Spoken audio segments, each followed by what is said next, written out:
My guest today is Dr. Heidi Wittenberg. Dr. Wittenberg specializes in minimally invasive urogynecology, genital urinary surgery, pelvic reconstructive surgery, and gender confirmation surgery. She currently is the director of Mosaic Care in the San Francisco area. She's co-director of the first Center of Excellence in gender confirmation surgery at a surgery center at Green Bay Surgery Center. And Dr. Wittenberg became the medical director of the Gender Institute at St. Francis Memorial Hospital in San Francisco and was the founding surgeon and director of the first national and international hospital to be designated a center of excellence in gender affirmation surgery at St. Francis Hospital in San Francisco. Dr. Wittenberg, thanks so much for being with me today. Oh, it's really a pleasure to be here. Just excited.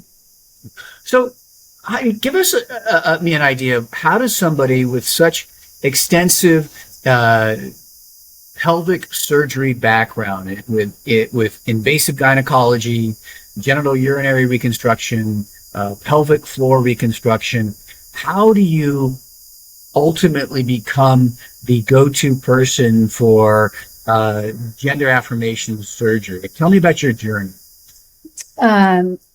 Well, my training was OBGYN and always passionate about pelvic reconstructive surgery, continued to learn new techniques, really pushed in minimally invasive surgery, robotic surgery, spent a year with reconstructive plastics and reconstructive urology training for gender-specific surgery. And so when people ask, why would you perform these procedures? Which I did get asked that a lot. I was like, well, why wouldn't I? Isn't this the ultimate in pelvic reconstructive surgery? And I'm here to help. I was professionally, evolutionarily made for this. And I'm coming full circle professionally and delivering babies into the world as they should have been born. And it is such a complicated surgery that, like any complicated surgery, I think someone who concentrates on one surgery and that's all they do in the effort to have better outcomes was the goal and the vision. This is such an interesting field. It has implications on our culture, on society, on the well-being from a psychological standpoint of patients. It's a incredibly fascinating surgery from a surgical standpoint. So as a surgeon, whether or not you think people should have it, you cannot deny the fact that this is an amazing, transformative procedure. But I think before we get into it, I think we need to kind of go into kind of a glossary of terms so our audience listening will better understand what we're talking about. So I'm going to ask you a couple of terms and maybe you can kind of tell us, okay, what exactly is the definition? So let's start out with the gender affirmation. How do we describe or define gender affirmation? Gender affirmation can medically is anything you say, such as using the correct pronouns is gender affirmation. Recognizing someone's preferred name is their gender affirmation. So the definition of listening to someone's, what they identify as, and anything that can help affirm their identity is gender affirmation. So whether it be pronouns, names, hormones, hair removal, surgeries, I think that falls all underneath the umbrella of gender affirmation. And for terminology, I'll say terminology is always evolving. I'm continuously realizing, okay, just recently I went from gender confirmation to gender affirmation, and I'm sure it'll change in the future, and being fluid with that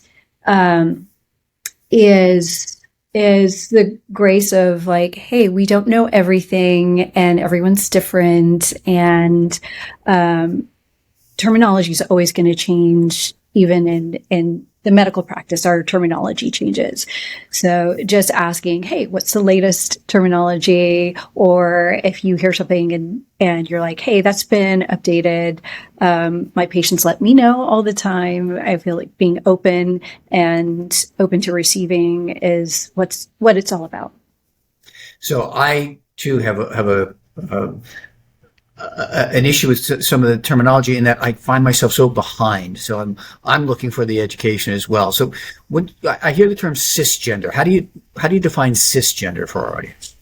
So cisgender is someone whose external matches their internal identity. Their external sexual body characteristics matches their internal identity.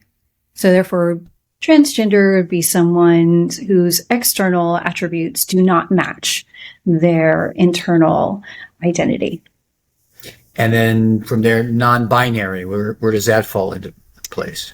Non-binary, I think, still is under the transgender gender category, where some of their attributes on the outside does not match their internal, but it's not strictly in the thought of binary.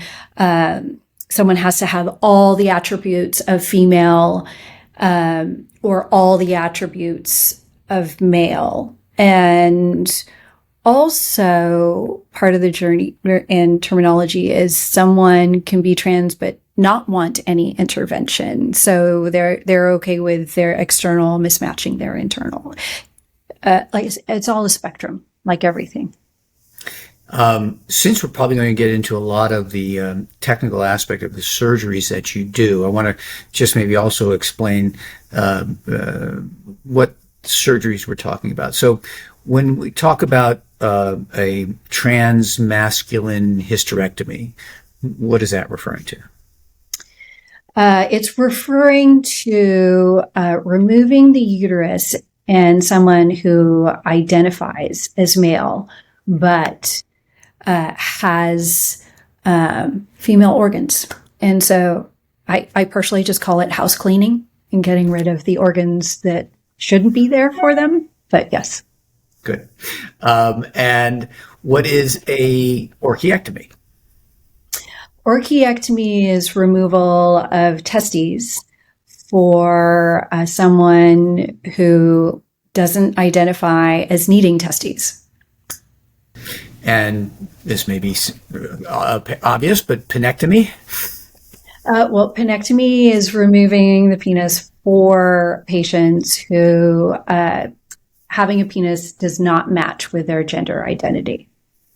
So we've talked about a couple of the removal types of surgeries. What is a vaginoplasty? So vaginoplasty is creating a vaginal orifice and then creating linings, which there are different options for that, for someone who needs a vagina for their identity. How does that differ from a metoidoplasty? Metoidioplasty, I call these the ins and outs surgeries. So vaginoplasty is creating a vaginal orifice, and metoidioplasty is organ-gomming, also is creating a phallus out of a clitoris for a patient. So organ-gomming what is there to create a phallus and scrotal sacs if they so desire that. And then it goes into a whole laundry list of, do they want the urethroplasty? Do they want to be able to stand up and pee? Do they want removal of a vagina? There's partial metoidioplasties, complete metoidioplasties, a spectrum of options for metoidioplasties. So that would be within the realm of phalloplasties, or how does a phalloplasty differ from that?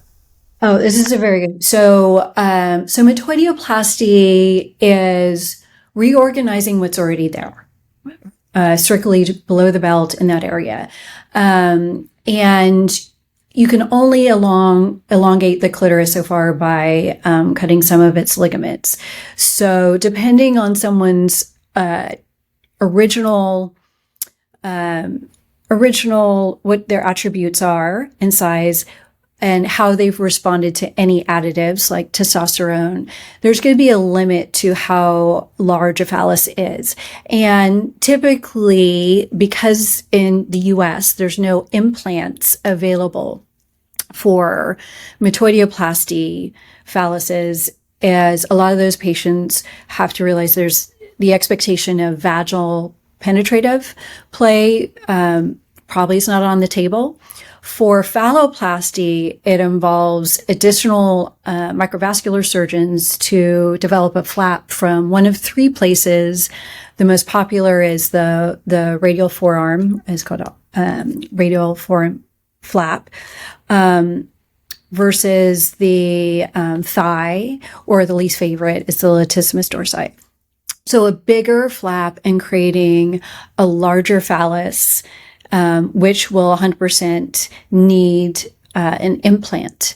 And so it kind of is two extremes right now. It's either, a smaller phallus or a huge phallus. I would love to see the in-between option developed. I think that'll be next generation. We're still having problems, at least at this point in time, in having a functionally erectile phallus that doesn't require a prosthetic. Is that correct? Correct. Okay. But things keep changing, so we'll see what happens. All right, so you've given us a great glossary of terms for us to understand as we start going into it. But before we start going into the procedures, I kind of want to maybe understand the journey of how gender affirmation surgery has changed.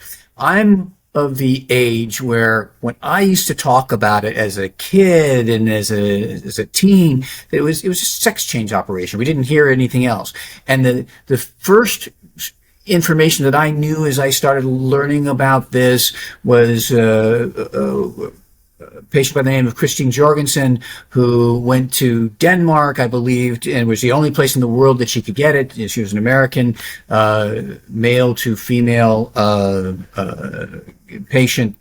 And then later on, as I was younger, the patient who got the most notoriety was Renee Richards, who was a ophthalmologist I believe in New York, who was also a tennis player, and then ultimately had a male to female transition, and then continued to play tennis.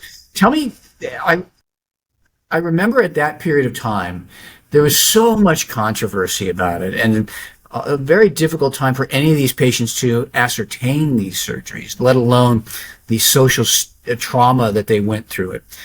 How has gender affirmation surgery transitioned over the last 50 years or so since Christine Jorgensen first had this procedure? Yeah, no pun intended, right? So, oh gosh, there's so many factors that has occurred. So, I think first and foremost, and I saw this in about 2014, 15, and I probably started in California, is insurances started covering gender affirmation surgery. So prior to that, it was in the plastic surgeons, mostly skill set, and a few of them did that. And those were in private practices, so they tended to be cash pay because nobody covered it insurance-wise, and in surgery centers. So very few surgeons, different techniques, different expertise, and a lot of travel for patients. When insurances started covering, it really opened up the door financially for patients to have access. And because there started being a lot more patients, I think there now are a lot more surgeons starting to be available. And the next step in the evolution, which we'd love to see, is formalized training centers and board certifications so that patients kind of know what background, what training to go through. Surgeons or providers that they've gotten some sort of standardized training. Because there are a lot more of us, and, I might have my numbers wrong, but I think I was in the first 10 in the US to be doing vaginoplasties. I think I was a third person to be doing peritoneal lining vaginoplasties. And now it's just exploded. A lot more providers are offering these procedures. So I think the evolution is twofold. More people interested in accepting of the procedures, patients having better access, demand and supply, now more providers. And I think that it's a good trajectory. Is there a formalized training program for physicians or surgeons who are doing this procedure, or if you're a urologist or a gynecologist or a plastic surgeon, can you just say, okay, I'm going to learn this and do it? So there's starting to be some fellowships. There's nothing certified yet. In the beginning, there's a few. Fun enough, they are mostly reconstructive plastics and reconstructive urology programs. I am a GYN by background, so I'm a little biased. I'm like, hey, it's pelvic surgery. We've got to be at the table, because guess who pre-ops and post-op cares for these patients? So I want GYNs to get a foot in the door on that. And this is something that I always ask patients to do or look for is, because there's such an array of training, and I'm a little loath when someone's asking me to come observe my surgeries. I've had the experience where someone observed me for one day and then just said I trained them and started offering the surgeries. That makes me a little apprehensive, but I think patients need to ask, how many have you done? How many do you do a quarter? What are your complication rates? Is it just you? Is it a team? Is it, do you follow your patients out? How long do you follow your patients out? And if there's a complication or an issue, do you deal with it? Who do you refer to? Who's the point person to call? Or do you just send people to the emergency room? So if someone says they don't have a point person, you just go to the emergency room. That's a little bit of a red flag right there. But there needs to be more. These are some things you can ask if you're doing research on training and certification. And also why I'm a fan of the Surgical Review Corporation. I have no financial affiliation with them other than my recognitions, because at least it's a across the board, these are your volume, your protocols, and your complication rates. So there's some standard for people to look at. So let's take the patient's journey for a moment. In general, is there a predominance of either male to female transition or female to male transition?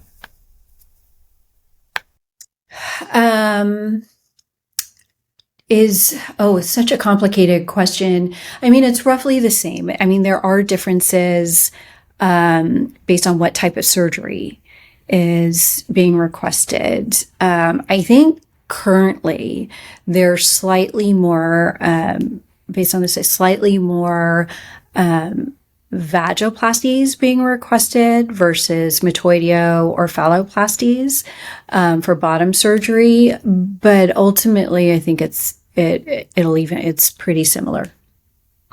You mentioned a bottom surgery, and so I think maybe now's the time to kind of get a little bit more comprehensive and then focus on more around what you do. And as you and I have spoken, you're a below the belt specialist. But there's a lot more to the gender affirmation than just the urogynecological surgery. What else is involved in those patients who you see that you are associated with, but perhaps maybe aren't specifically the surgeon for those areas or the medical provider for those areas? Um, I would say it takes a village. Each patient needs a village. It's very complicated. Um, First of all, patients tend to see a medical or mental health provider first, and kind of the journey usually.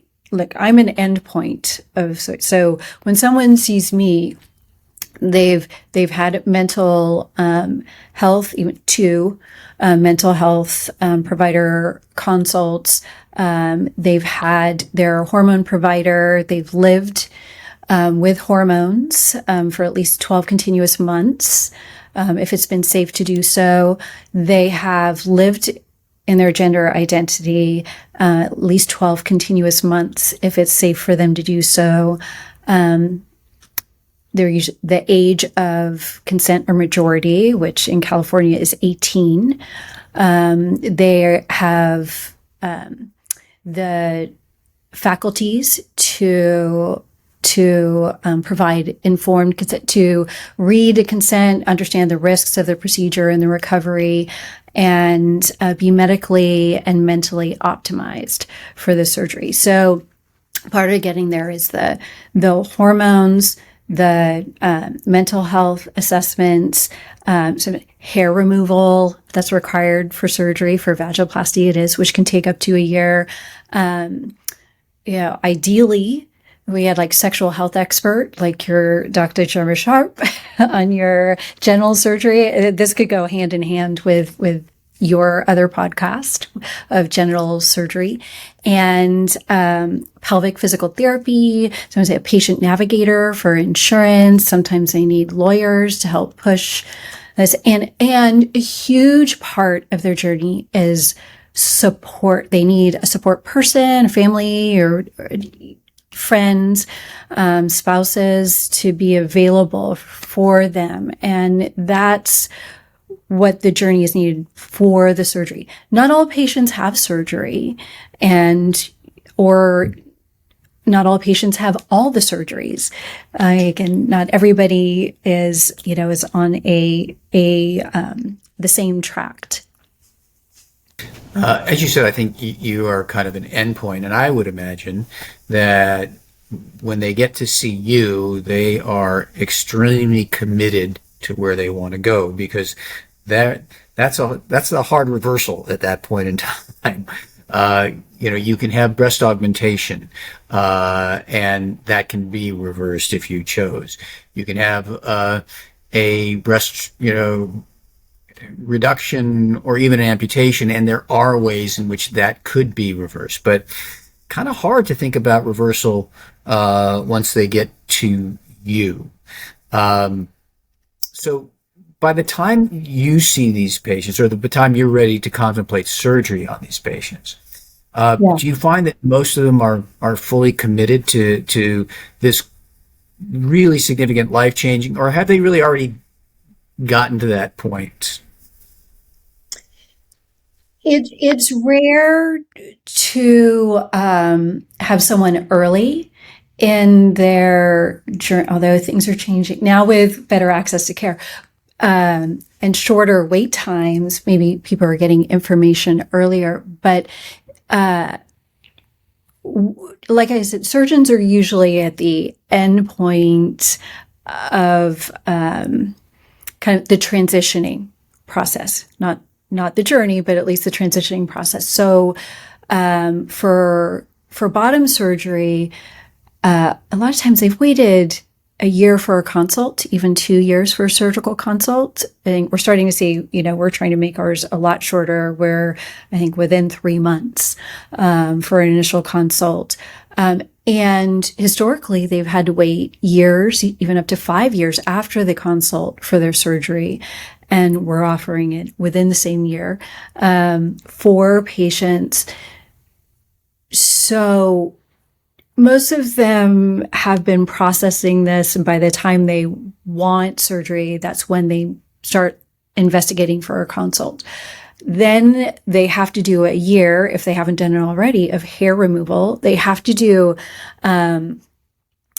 we call it the World Professional Association of Transgender Health Guidelines, which is be the age of majority, California's 18, lived a year with both the hormones and their identity.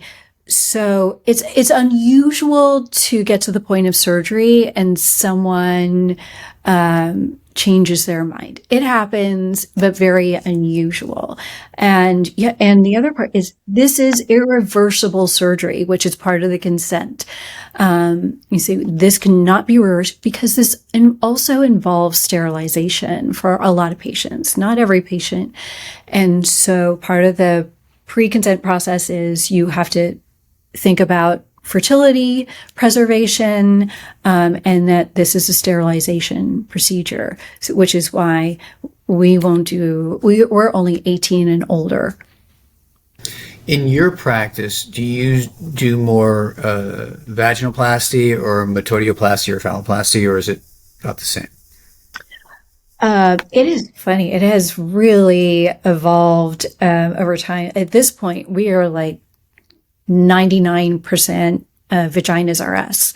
And the rest have been like hysterectomies, metoidioplasties.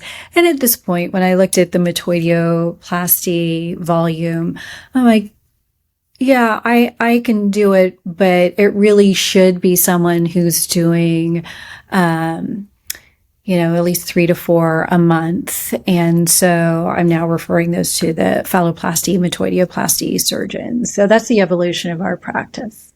So let's talk about vaginoplasty. Tell the audience what is involved from a surgical standpoint. From once you start to see these patients, they've gone through their transition over a period of at least a year. They've had hair removal. They've gone on hormones. You're now thinking about surgically taking a person who is biologically male and changing the organ structure to be female. Yeah. So what's involved with that? Well, extensive counseling on the steps of the procedure, the recovery phase, and the possible risks. And I think, facial feminization surgery and vaginoplasty are both equally complex and can take roughly the same amount of time in the OR. But the recovery from vaginoplasty is way more intense, which is why I think it takes a year to recover from this. And we recommend 12 weeks off. Look, this is the birth of a vagina, and you need to stay home and take care of this new organ, which is high maintenance. And so the recovery involves, and I'll back up for the surgery, but the recovery involves dilation, which is lifelong, and it starts out, there can be different variations, but ours is 3 times a day for the first 3 months. Then it's once a day for 3 months, every other day for 3 months, and then once twice a week for the rest of your life.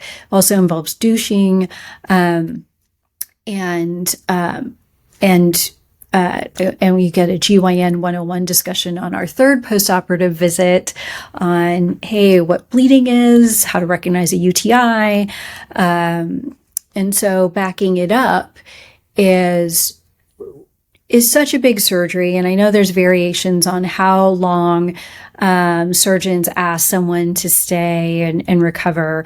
I really think it's in our patients' best interest to have them stay 3 weeks to really see the post-op issues. When the swelling starts to come down, then they're okay to travel. And for surgery itself, it is like about 4 hours for a penile inversion vaginoplasty, add another hour for peritoneal lining for that flap creation. And in the hospital for 2 nights, definitely need a support person with you minimally for the first 2 weeks. And it's a very involved recovery. So being mentally prepared for that, and no one can be mentally prepared for the birth and what comes after, but to be as optimally set up for success, which we try to give our patients those tools. So there's a lot involved.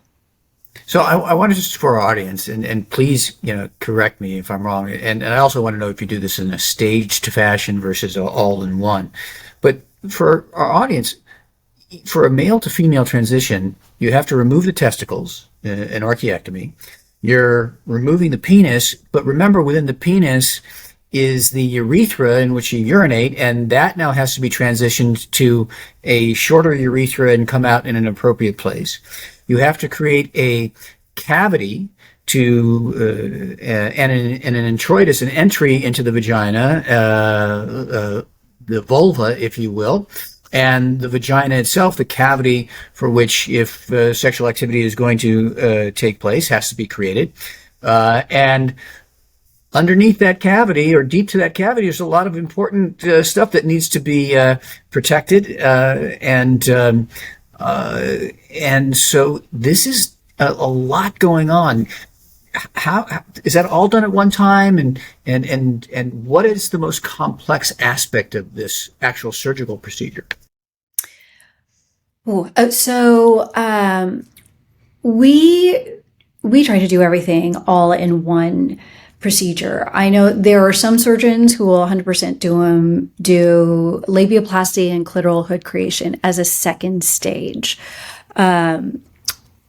We attempt to do all the definition so that everything's done at the one surgery with the informed risk that there's 4% risk of needing external revision and also a 4% risk of needing a vaginal cavity revision. Now, going back to the procedure itself and the most complicated parts, I think the creation of the vaginal cavity is, I think, the most thing that raises the little hairs on the back of your neck, because it is a paper thin layer between the rectum, the urethra, prostate, and bladder. And by the way, the prostate stays in place. We do not remove it or move it, but it is now the G-spot. That's exactly where the G-spot is. So we're creating that, and it is possible to get into the bladder and bowel. So once that cavity is created, then great. One of the greatest risks or complications from a surgical standpoint are done. I think the most interesting part to me that is well, the parts there's so many that, of course, this is my gig, so I'm fascinated by it all. But creation of the clitoris is, we do preserve the blood vessels and the nerves and there's a fascial layer that they run in. So we preserve that fascial layer and try and take as much of the erectile tissue off as possible and reshape the portion of the clitoris that's attached to the vessels and the nerves into the new button. I call them buttons, neo button, neo clitoris. And initially, I think I brought to the table at the gender surgery practices, like, hey, the clitoris should be a little lower because this is where anatomically the landmarks are. So again, I thought the 3 specialties added a lot to vaginoplasty creation. It's like, yeah, I know where the clitoris is supposed to be. And you're using the glans penis as the neoclitoris? The top, the side, I always explain to patients, the side closest to your stomach is where the nerves and the vessels are. And so that's the portion we need to preserve, even if sensitivity is most on the other side. And we could talk about options, is when patients have had that part removed, most of them still have clitoral orgasm. And this is also part of the sexual. I wish we had a sexual health expert in our office, but I would say, like, look, 100%. Your post-op orgasm is going to be different than your pre-op orgasm, 100%. And yet there's 2 patients that I've had out of 575 that have not been able to have a clitoral orgasm by the end of the year, although one of them was a year and a day later. But it is possible there's nerve damage. But for sure, it's going to be different. Yeah. But you kind of answer this next question is that that's a pretty high percentage of a sense of perhaps not perfect satisfaction, but some sense of sexual satisfaction for your patients. I was not aware that achievement of orgasm was so substantial for these patients, but that is the case. It is. And again, I really wish a lot of this goes hand in hand with sexual health expert discussion is a lot of patients like understanding what an orgasm is now postoperatively because it is different. And also, yeah, like there are 2 spots. There's the internal spot, there's the external spot. Everyone's different on how orgasms are achieved. And I could jump off on 2 topics here of like vulva and labia, and also then as far as sexual health here. So I'll stop there because I could keep going. Well, let me ask you a question. The patients who see you for vaginoplasty, do you find them to be most interested in doing this for a sense of sexuality or a sense of gender identification? And I know everybody's gender identification, but do some really not care about the sexual aspect of being a female, but they more identify as the gender and they don't want to have male genitalia anymore? Or is it pretty much across the board that most people, if they're doing the surgery, they are interested in the sexuality of becoming female? That's an interesting question. I say the majority are doing it. Well, 100% are doing it for their identity. Sometimes patients come to, a lot of times they're coming to us, there's a kind of misperception. They start targeting like, okay, I want this in priority. I want aesthetics versus function versus sensation. And our goal is to have it all. But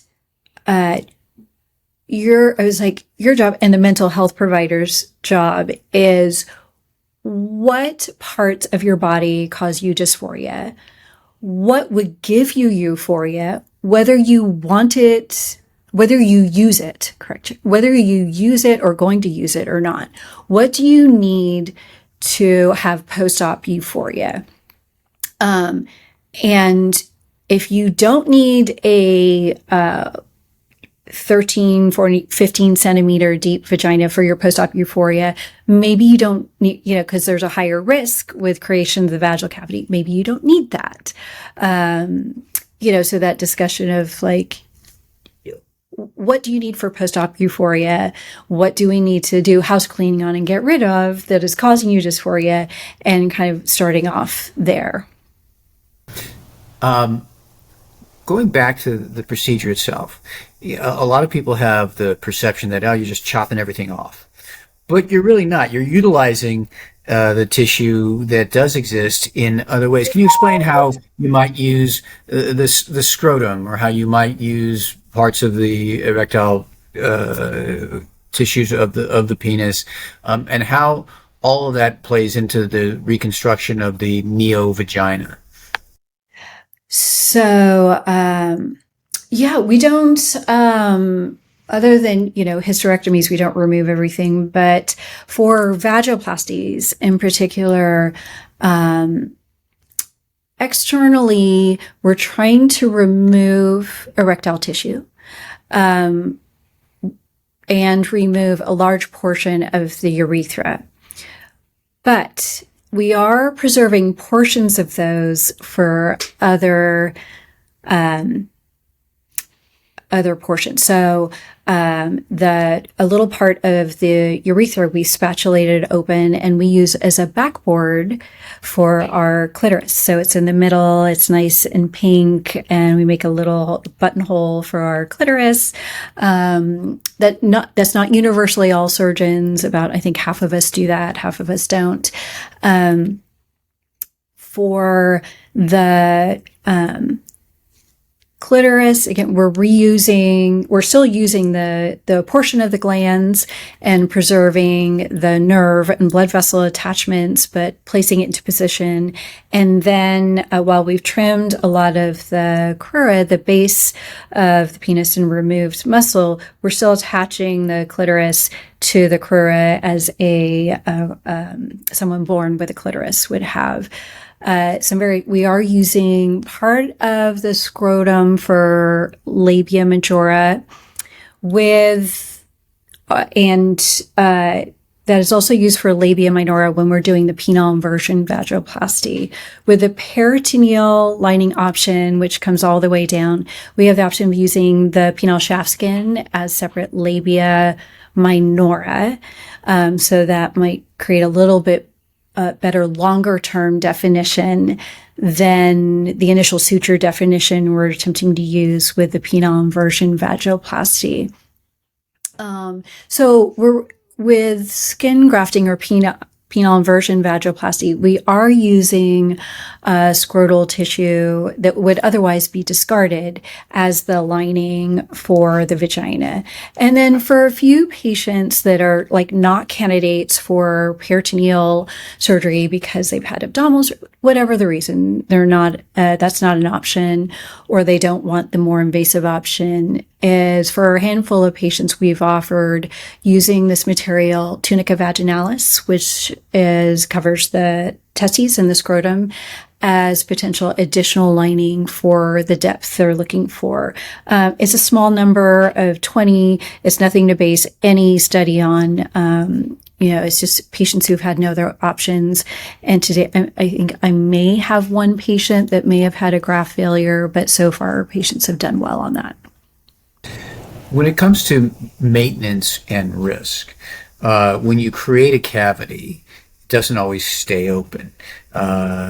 So what's involved in the maintaining of a vaginal cavity in this aspect of transgender surgery?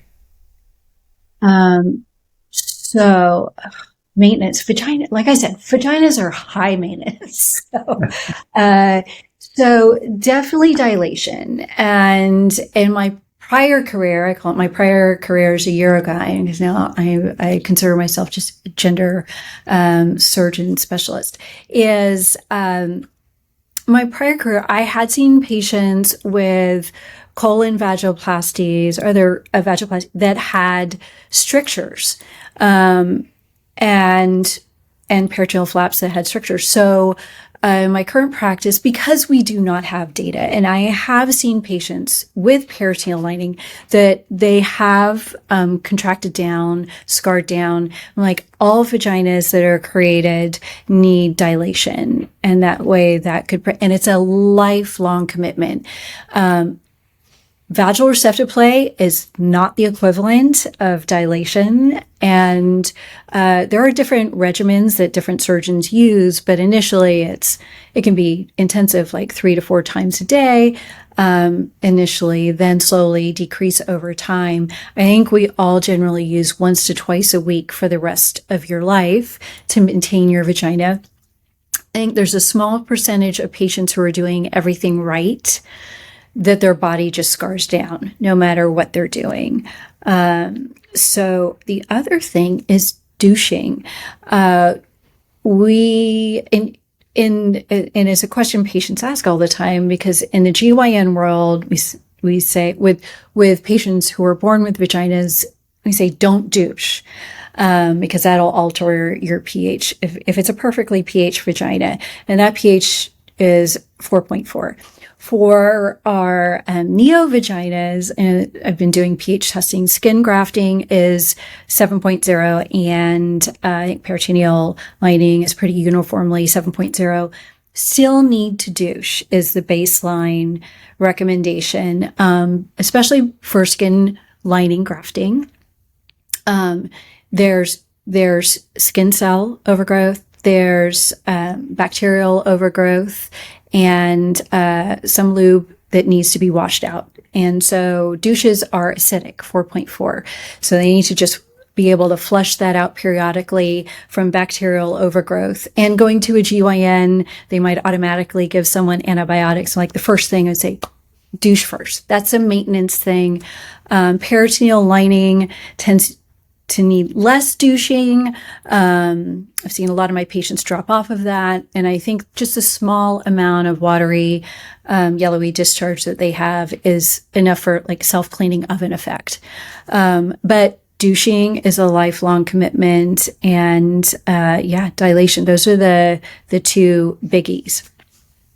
I think sometimes people don't realize this, that the functionality of the cells of the vaginal mucosa are help to lubricate and moisturize and facilitate sexual intercourse. We can't really recreate that at this point, right? So lubrication is a constant need for patients who are having sex. You're right. So as something I always say is no matter what the lining is, you're going to have to add lube for dilation and for vaginal receptive play. So maybe not for colovaginoplasty, which has a large amount of mucousy discharge, but like even women born with vaginas at some point need lube at some point in their life for hormonal or aging reasons. There's a multitude of reasons. So you need to add lube. The other misconceptions that are out there, I call blogosphere, which maybe shows my age, is that there's lubrication with peritoneal lining, less maintenance, more depth. And I think before mentioned, I said, no, there's no less maintenance. While there's a smidge of lubrication, it is not enough for vaginal receptive play. There's no, with excitation, there's no increase in lubrication from that lining. If it is, it's probably from Cowper's glands or existing glands, but it is not from the lining itself, which is why you'll need to add lube. So that brings me to the thought of some of the potential risks or complications afterwards. Is if you have an area that is subject to potential trauma from friction or trauma from penetration, and especially if you haven't done a peritoneal pull-through operation, have you seen complications of rupture? And if so, what happens then? So I definitely have some patients who ask about rough play.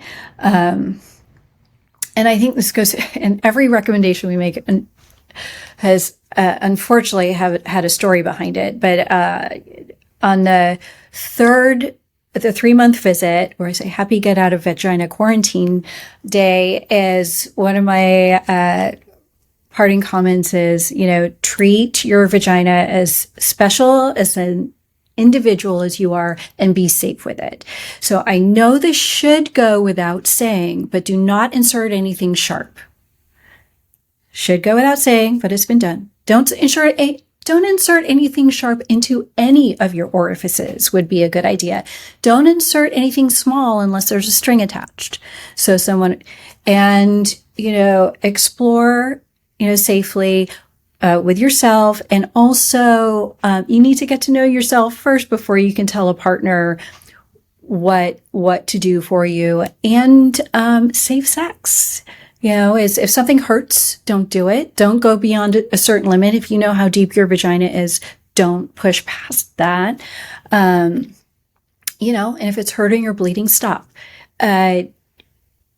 So I haven't seen a vagina rupture with with even patients who do more hardcore vaginal receptive play. But I also say, like, hey, realize there is a top to the vagina. Don't go past that. And we give them like a little, I call it GYN 101 talk on the third visit, and then on the 3-week visit and the 3-month visit.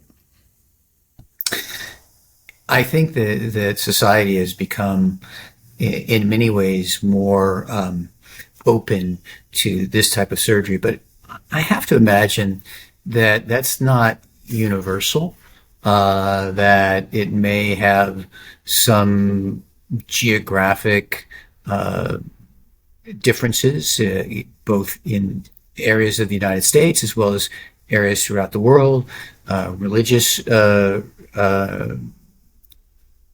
resistance, cultural resistance, even hospital system resistance. Tell me what you feel are the restrictions that patients are finding and physicians are finding in performing this surgery. Oh gosh. So, let's talk. Lucky to live in California, but, and also because I'm a OBGYN by background, I think this goes hand in hand with reproductive rights and the bans that are going, legal bans that are going on across the country. So, the barrier is the legislation, and now patients have to travel further to safely get help and care. So that's an obstacle in and of itself that, what was I say? Get out and vote. change the bans that are going on right now. The insurance, there's always insurance obstacles. A lot of insurances are getting patient navigators for gender health. So for patients to reach out and see if insurance has a navigator to help them through the insurance process. And hospital systems, yeah, it was a process getting privileges. It's been done. I would keep in your department, if you're interested, it's just keep egging on or using other services. If you're GYN, talk to urology and plastics and get your privileges going. One of the hospitals I work at, and I'm the medical director of their Gender Institute, is part of Common Spirit. So it's very unusual. I think one being in San Francisco, the other is our hospital is secular, and it coincides also with this health initiative for equality and inclusivity that's going on, that if I could get all boats floating, using all those initiatives, using anything you can to get, which has really helped our program, and become now like the national site for Common Spirit for gender health. So we've kind of developed a carve out within the system. So a lot of it's finding a path. It's not common. Well, maybe I don't want to say it's not common, but I think it's not unusual for certain faith-based hospital systems to not really want to go in this direction. And again, I don't want to cast judgment one way or the other, but it is frustrating as a surgeon who wants to safely make a patient feel better about themselves, to not be able to have access to certain facilities. Having said that, and the patient's going through all of these struggles, if you will, and a very long, complex journey to reach you. What's your feeling on the satisfaction level of patients who go through all of this and make that final step of becoming fully transitions from surgical standpoint? The majority of my patients are happy that they've done it. They do have satisfaction. You can, pare it down into different categories. And I've been doing it, or else I wouldn't be doing it. I think if my patients weren't getting something out of it that they wanted, maybe that's the whole point of doing a procedure, is to help people. And the studies that have come out is, contrary to some I won't even say the particular articles and where they're from, is intervention, and the different interventions that patients are asking for has proven to provide them personal satisfaction and decrease their dysphoria, get rid of their dysphoria. And so it's a necessary part of their journey. I'm so impressed and amazed with what you're able to accomplish here. And I'm also very amazed that our time is now kind of coming to an end, because it just seems to have just started. I would love for you to come back and focus more, maybe on the next time, on male to female surgical transition. I'm sorry, female to male surgical transition, which I think would be very, very fascinating too, as a whole other process. But we are out of time. You have been fantastic in sharing your knowledge with me, and I can't thank you enough for being here. If people are interested in learning about Mosaic Care and you, how do they find out about you and how to reach you and learn more about gender affirmation surgery? Oh, thank you. It's been wonderful being here. I was like, I could talk about this all day long. I haven't even got into you and your practice. It's amazing. But my home is mosaiccare.com, and that's MOZ as in zebra, AICCARE.com. Or you can Google Heidi Wittenberg. That'll get you to mosaiccare.com. And our phone number is 415-395-9895. Another fascinating episode on a topic that, to me, I think is just, again, whether or not you have a bias for or against it, the actual procedure and the journey is so fascinating, and one that all of us, I think, need to learn before we cast judgment one way or the other. Dr. Heidi Wittenberg, thank you so much for being here on Beauty and the BS. Thank you for. And I hope I get to see you again on the show pretty soon. That is it for this episode of Beauty and the BS. Thank you all so much for listening, and I hope to have you all come back next time. The Beauty and the BS podcast executive producer is me, Dr. Peter Grossman. Our producers are Max Banta and John Largent, and editing and post-production services are provided by Game Day Media. You can listen to Beauty and the BS wherever you listen to your favorite podcast. And if you would like to leave a comment or ask me a question, go to beautyandthebspodcast.com and click on the microphone icon, and we may use your comment on a future episode. You can also find our archives, video clips, and more on the website as well. Thanks for listening to Beauty and the BS with Dr. Peter Grossman.